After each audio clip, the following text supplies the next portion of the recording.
The federal minimum wage has been $7.25 since 2009.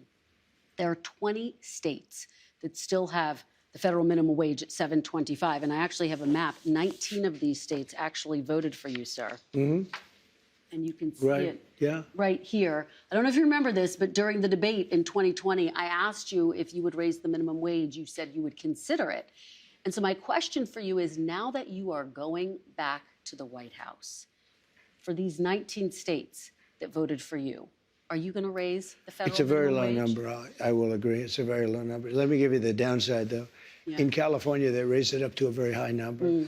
And your restaurants are going out of business all over the place. The population is shrinking. It's had a very negative impact. But there is a level at which you could do it, absolutely. Yeah. What is that level, do you I don't know. I mean, I really don't know. I can say this. You have a lot of businesses that are open and thriving because of the lower minimum wage. If you raise it too much, and you understand this, if California went crazy. They went crazy. And people, the restaurants are closing all over. Many more people are hurt.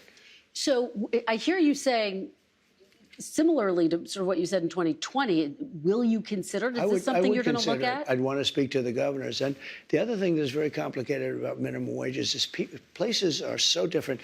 Mississippi and Alabama and great places are very different than New York or California. I mean, in terms of the cost of living and other things.